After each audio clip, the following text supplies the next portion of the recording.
નમસ્તે વિદ્યાર્થી મિત્રો, આપણે સમય સંખ્યામાં અગાઉના લેક્ચરમાં સમય સંખ્યાઓના ગુણધર્મની અંદર સંવૃત્તાનો ગુણધર્મ વિશે ચર્ચા કરી. હવે આપણે ક્રમનો ગુણધર્મ જોઈએ. તો ક્રમના ગુણધર્મમાં સૌપ્રથમ પૂર્ણ સંખ્યાઓની ક્રિયા માટે ક્રમના ગુણધર્મનો ઉપયોગ કરીએ. ઓકે, પૂર્ણ સંખ્યા માટે બાજુમાં આપણે પૂર્ણ સંખ્યામાં કઈ કઈ સંખ્યાઓ આવશે એ પણ નોટ ડાઉન કરી લઈએ. પૂર્ણ સંખ્યામાં 0 અને બધી જ પ્રાકૃતિક સંખ્યાઓનો સમાવેશ થાય છે. બરાબર છે. હવે ક્રિયા, સંખ્યાઓ અને નોંધ. સૌપ્રથમ સરવાળાની ક્રિયા માટે ચેક કરી લઈએ. સરવાળાની ક્રિયા માટે પૂર્ણ સંખ્યા કોઈ પણ સંખ્યા લઈએ 0 વત્તા 3 બરાબર. હવે ક્રમનો ગુણધર્મનો અર્થ શું થશે કે આપણે ક્રમને ઉલટાવી લેવાના. 0 વત્તા 3 છે તો 3 વત્તા 0 કરીએ તો શું એ સરખા થાય છે? હા, 0 વત્તા 3 તો પણ 3 અને 3 વત્તા 0 તો પણ 3. બરાબર છે. તો કે હા, ક્રમનો ગુણધર્મનું પાલન થાય છે. હવે બાદબાકીની ક્રિયા માટે ચેક કરી લઈએ. બાદબાકીની ક્રિયા માટે ધારો કે કોઈ બે પૂર્ણ સંખ્યાની બાદબાકી કરીએ આપણે, જેમ કે 7 - 5 બરાબર 5 - 7 થશે? તો ના થાય. કેમ? 7 - 5 શું થશે? 2. જ્યારે 5 - 7 શું થશે? -2. માટે 2 બરાબર -2 નથી, માટે ના. બાદબાકીની ક્રિયામાં ક્રમના ગુણધર્મનું પાલન થતું નથી. ગુણાકારની ક્રિયા માટે ચેક કરી લઈએ. 3 × 7 બરાબર 7 × 3 થાય છે? તો કે હા, થાય છે. 3 × 7 એ પણ 21 અને 7 × 3 એ પણ 21. તો કે હા, ગુણાકારની ક્રિયા માટે ક્રમના ગુણધર્મનું પાલન થાય છે. હવે ભાગાકારની ક્રિયા માટે બરાબર છે. ધારો કે 5 ભાગ્યા 2 બરાબર શું 2 ભાગ્યા 5 થાય છે? તો કે ના, 5 ભાગ્યા 2 બરાબર 2 ભાગ્યા 5 થતા નથી. માટે ભાગાકારની ક્રિયા માટે ક્રમના ગુણધર્મનું પાલન થતું નથી. તે જ રીતે તમે પૂર્ણાંક સંખ્યાઓમાં વિવિધ ક્રિયાઓ માટે ક્રમના ગુણધર્મનું પાલન થાય છે કે નહીં તે તમારે હોમવર્કમાં કરવાનું છે. પૂર્ણાંક સંખ્યામાં કઈ કઈ સંખ્યાઓ આવશે? બધી જ ધન સંખ્યાઓ, ઋણ સંખ્યાઓ અને શૂન્ય. બરાબર છે. -2, -1, 0, 1, 2 થી અનંત. આ બધી સંખ્યાઓનો સમાવેશ પૂર્ણાંક સંખ્યાઓમાં થશે. હવે મિત્રો આપણે સમય સંખ્યા માટે ક્રમના ગુણધર્મ વિશે ચર્ચા કરીએ. બરાબર છે. તો સમય સંખ્યામાં સૌપ્રથમ સરવાળા માટે જોઈએ. ઓકે, ધારો કે બે સમય સંખ્યા કોઈ પણ લઈ લઈએ આપણે કે -2/3 વત્તા 5/7. બરાબર છે. પહેલાં આપણે આ બેનો સરવાળો કરી લઈએ. તો 7 ને 3 લસાઅ શું આવશે? 21. 3 × 7 = 21 અને 7 × 2 = 14. પણ કેવા 14? માઇનસ. અને 7 તરી 21 અને 5 તરી 15. બરાબર છે. વત્તા 15. શું જવાબ આવશે? 15 માં 14 જાય તો 1, 1/21. હવે ક્રમનો ગુણધર્મ આપણે એપ્લાય કરવાનો છે. તો 5/7 જે પાછળ છે એને આપણે આગળ લઈ જઈએ. તો 5/7 અને વત્તા -2/3 બરાબર 7 અને 3 નો લસાઅ કેટલો થાય ગયા? 21. 7 તરી 21 અને 5 તરી 15 ઓછા 3 × 7 = 21 અને 7 × 2 = 14. તો શું આવશે જવાબ? 15 - 14 એટલે 1/21. તો શું જોઈએ છે આપણે અહીંયા? 1/21 બરાબર 1/21. માટે સરવાળાની ક્રિયા માટે ક્રમના ગુણધર્મનું પાલન થાય છે. હવે બાદબાકીની ક્રિયા માટે તપાસ છે. બરાબર છે. બે સમય સંખ્યાઓની બાદબાકી માટે શું ક્રમના ગુણધર્મોનું પાલન કરે છે?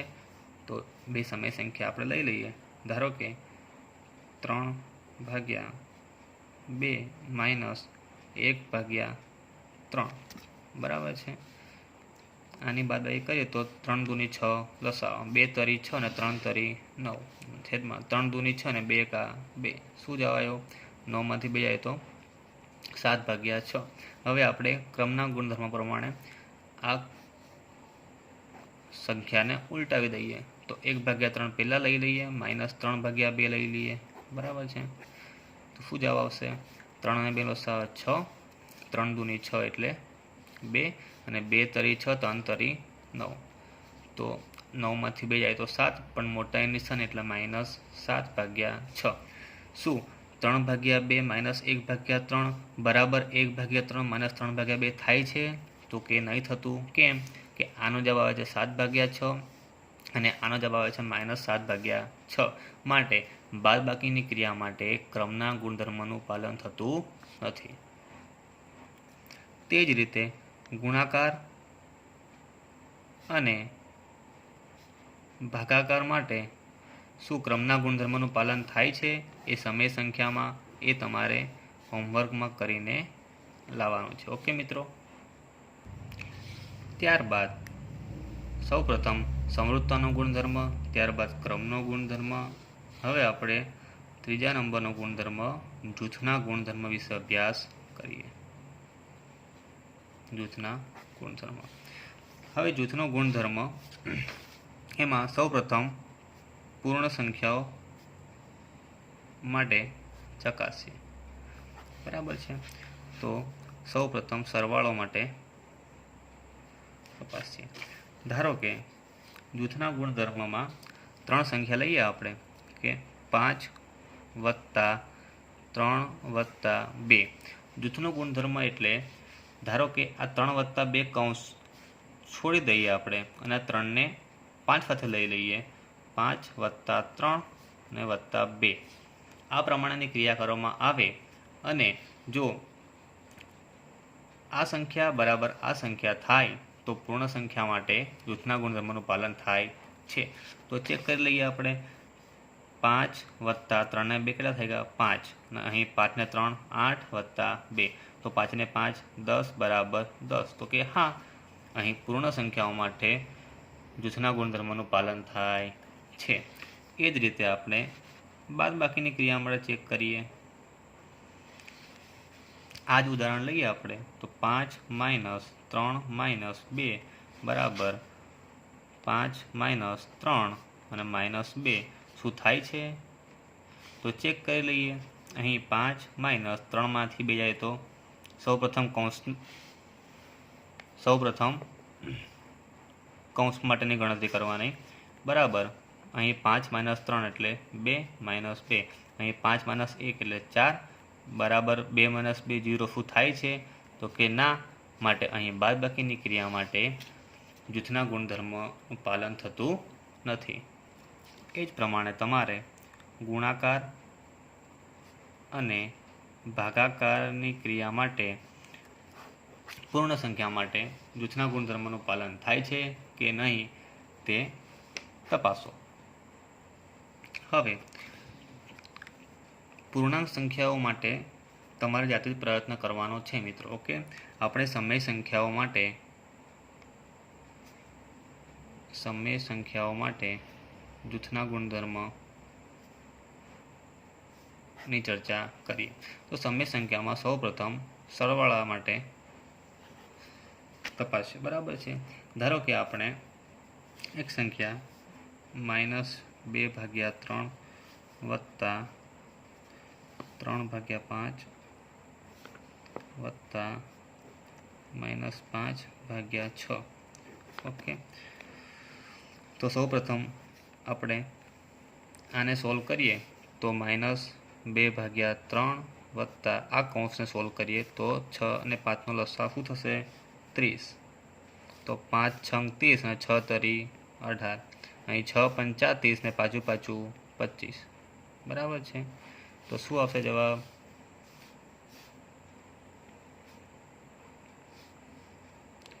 -2/3 25માંથી 18 જશે તો 7 પણ કેવા -7/30 બરાબર છે। તો અહીં 30 લસાવ તો 10 તરી 30 અને 10 દૂની 20 તો -20 30 એકા 30 અને -7 બરાબર છે। તો -20 ને 7 27 પણ કેવા -27/30 બરાબર છે।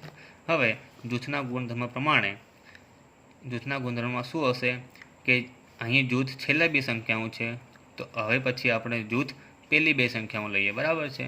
તો -2/3 વત્તા 3/5 એને જૂથ લઈએ અને વત્તા -5/6 ઓકે।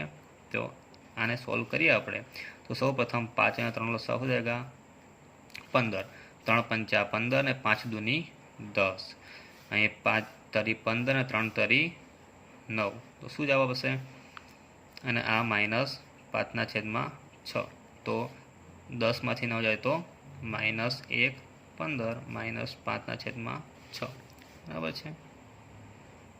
હવે 15 અને 6 નો લસાઅ થશે 30 તો 15 દૂની 30 અને 2 એકા 2 એટલે -2 અને 6 પંચા 30 ને પાછું 25 એટલે -25 તો -25 -2 એટલે -27/30 તો આપણે જોઈ શકીએ છીએ અહીંયા કે આ પહેલા પદમાં પણ જવાબ -27/30 આવે છે। જ્યારે જૂથના ગુણધર્મનો ઉપયોગ કરીએ આપણે જૂથ બદલીએ આપણે તો પણ જવાબ -27/30 આવે છે। માટે કહી શકીએ કે સરવાળાની ક્રિયા માટે સમય સંખ્યા માટે સરવાળાની ક્રિયા માટે જૂથના ગુણધર્મનું પાલન થાય છે। તે જ પ્રમાણે તમે બાદબાકી,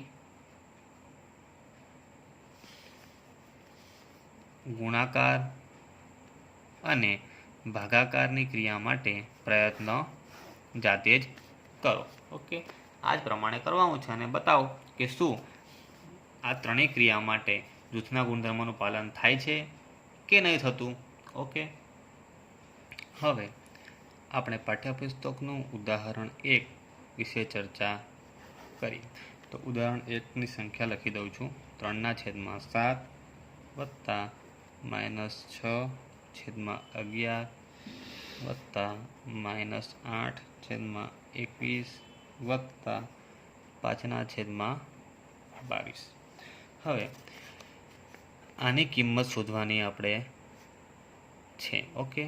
તો આ ઉદાહરણની કિંમત શોધવા માટે બે રીત છે। એક રીત એ કે જો આપણે આ છેદ 7, 11, 21 ને 22 આ ચારે ચારનો લસાઅ લઈ લઈએ અને ડાયરેક્ટ જ પુટ કરી દઈએ તો પણ મળી જાય, પરંતુ આપણે ક્રમ અને જૂથના નિયમ અત્યારે ભણ્યા જ છીએ બરાબર। તો આપણે એ નિયમનો એપ્લાય આ ઉદાહરણમાં કરીએ તો આસાનીથી કિંમત શોધી શકાય। હવે સૌપ્રથમ તો દેખો કે છેદ અહીં 7 છે।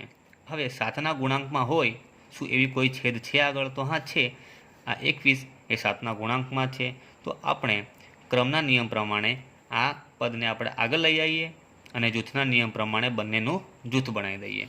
તો અહીં લખી દેવાનું કે ક્રમના અને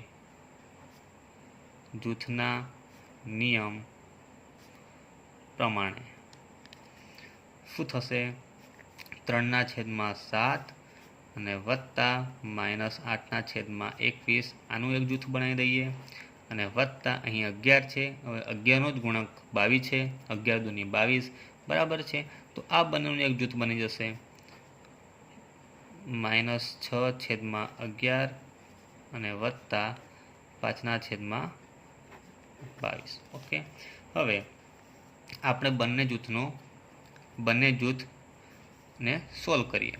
અહીં 7 અને 21નો લસાઅ શું થશે 21 7 તરી 21 ને 3 તરી 9 21 એકા 21 અને 8 એકા 8 પણ કેવા -8 બરાબર છે, વત્તા અહીં 22 અને 11નો લસાઅ થશે 22 11 દુ 22 ને 6 દૂની 12 તો -12 અને 22 એકા 22 અને 5 એકા 5 તો વત્તા 5 ઓકે।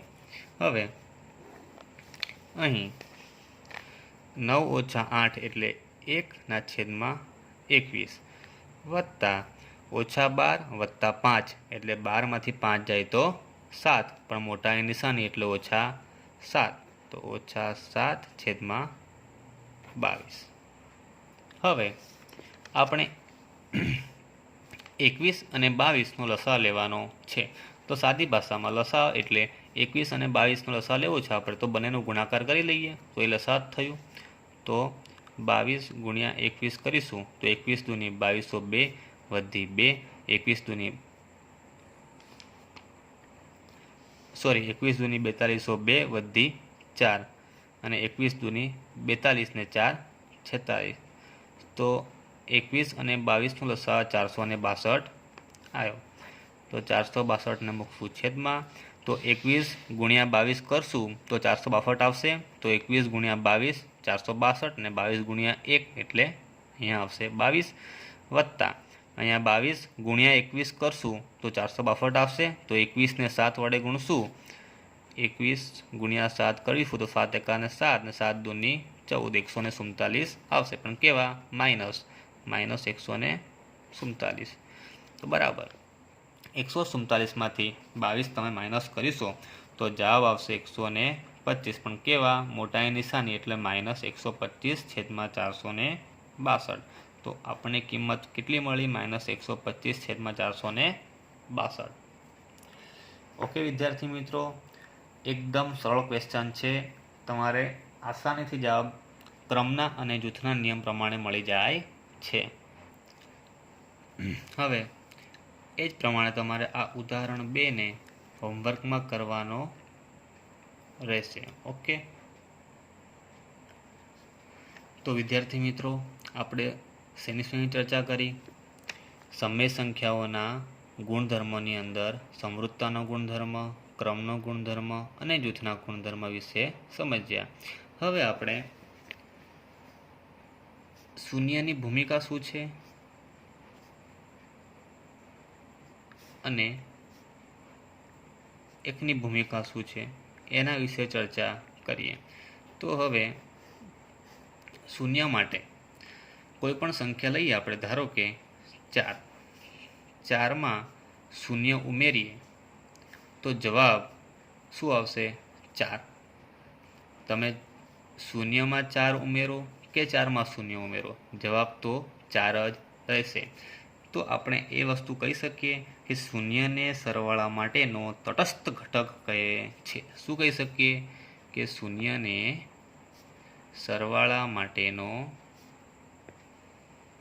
તટસ્થ ઘટક કહે છે. શૂન્ય ફક્ત સરવાળા માટેનો જ તટસ્થ ઘટક છે. ઓકે, તટસ્થ ઘટક એટલે શું? કે જે સંખ્યા સાથે શૂન્યની પ્રક્રિયા કરવામાં આવે અને તેની તે જ સંખ્યા મળે તો એ સંખ્યાને સરવાળા માટેનો તટસ્થ ઘટક કહે છે. અહીં શૂન્યને આપણે કોઈ પણ સંખ્યામાં એડ કરીએ તો એ સંખ્યા જાતે જ આવે છે. એ જ રીતે ધારો કે એકની ભૂમિકાની અંદર આપણે એક સંખ્યા લઈએ 6. 6 × 1 કરીશું તો જવાબ 6 જ આવશે. તો આપણે એ વસ્તુ કહી શકીએ કે 1 એ ગુણાકાર માટેનો તટસ્થ ઘટક છે. એ ફક્ત ગુણાકાર માટે જ. ધારો કે હમણાં સરવાળો લઈએ આપણે તો શું 6 + 1 = 6 થાય છે? તો કે ના, 6 + 1 તો 7 થશે. ટૂંકમાં જે સંખ્યા સાથે પ્રક્રિયા કરીએ અને તેની તે જ સંખ્યા આવે તો જ તે સંખ્યા માટેનો તટસ્થ ઘટક કહે છે. તો અહીં ફક્ત અને ફક્ત ગુણાકાર માટે તટસ્થ ઘટક છે. કઈ? 1. તો માટે 1 એ 1ને ગુણાકાર માટેનો તટસ્થ ઘટક કહે છે. હવે આપણે વિરોધી સંખ્યા વિશે સમજીએ. વિરોધી સંખ્યા. તો વિરોધી સંખ્યા એટલે શું? કોઈ પણ સંખ્યા હોય એની વિરોધી સંખ્યા કોને કહેવાય? ધારો કે એક સંખ્યા 3 છે તો 3ની વિરોધી સંખ્યા તે સંખ્યાનું વિરોધી સ્વરૂપ. અહીંયા 3 ધન છે તો એની વિરોધી સંખ્યા શું થશે? -3. તમને એવું પૂછે કે ચાલો -6ની વિરોધી સંખ્યા શું થશે? તો -6 કેવા છે? ઋણ છે, તો તેની વિરોધી સંખ્યા ધન એટલે કે ખાલી 6 થશે. બરાબર છે. તો આપણે એવું કહી શકીએ કે એની વિરોધી સંખ્યા -a અને -aની વિરોધી સંખ્યા a થાય છે. હવે આપણે એક વસ્તુ તપાસીએ. ધારો કે આ 3 ને આપણે તેની જ વિરોધી સંખ્યા -3ને 3માં ઉમેરીએ તો 3 વત્તા -3 કરીએ તો જવાબ શું આવશે? 3 - 3 બરાબર 0. માટે આપણે એવું કહી શકીએ કે પરસ્પર વિરોધી સંખ્યાઓનો સરવાળો હંમેશા શૂન્ય થાય છે. શું કહી શકીએ? પરસ્પર વિરોધી સંખ્યાઓનો સરવાળો હંમેશા શૂન્ય થાય છે. હવે વ્યસ્ત સંખ્યા વિશે ભણીએ. વ્યસ્ત સંખ્યા શું છે? તો ધારો કે આપણે એક સંખ્યા લઈએ કે 2/3. 2/3ની વ્યસ્ત સંખ્યા શું થશે? તો તે સંખ્યાને ઉલટાવી દેવાની. 2/3 છે તો એની જગ્યાએ 3/2 કરી દેવાના. ઓકે. તો તે જ રીતે ધારો કે તમને એવું પૂછે કે 5ની વ્યસ્ત સંખ્યા શું છે? 5ની વ્યસ્ત સંખ્યા શું છે? તો શું થશે? 5/1 કશું નથી તો આપણે 1 મૂકી શકીએ? તો કે હા, મૂકી શકીએ. તો 5/1 એની વ્યસ્ત સંખ્યા આ 1 જશે ઉપર અને 5 જશે નીચે. તો 5ની વ્યસ્ત સંખ્યા 1/5 થશે. હવે આપણે અહીંયા એક વસ્તુ જોઈએ કે બે પરસ્પર વ્યસ્ત સંખ્યા હોય એમનો ગુણાકાર કરીએ તો શું જવાબ આવશે? તો જોઈ લઈએ. 2/3 ગુણ્યા 3/2 એ બે પરસ્પર વ્યસ્ત સંખ્યા છે. તો આ બંનેનો ગુણાકાર હંમેશા 3 અને 2 ઉડી જશે તો જવાબ કેટલા આવશે? 1. તો બે પરસ્પર વ્યસ્ત સંખ્યાઓનો ગુણાકાર હંમેશા 1 આવશે. વિદ્યાર્થી મિત્રો, તો આપણે છેલ્લે જે 4 વસ્તુ શીખ્યા એ ખૂબ જ ઇમ્પોર્ટન્ટ વસ્તુ છે અને એ તમારે યાદ રાખવાનું જ છે. કઈ 4 વસ્તુ શીખ્યા? 1. તો શૂન્યને સરવાળા માટેનો તટસ્થ ઘટક કહે છે, જ્યારે 1ને ગુણાકાર માટેનો તટસ્થ ઘટક કહે છે. પછી 2 પરસ્પર વિરોધી સંખ્યા હોય તો તેમનો સરવાળો હંમેશા શૂન્ય આવે છે અને 2 પરસ્પર વ્યસ્ત સંખ્યા હોય તો તેમનો ગુણાકાર હંમેશા 1 આવે છે. આ 4 વસ્તુ તમારે પરફેક્ટલી યાદ રાખવાનું છે. ઓકે. થેન્ક યુ વિદ્યાર્થી મિત્રો.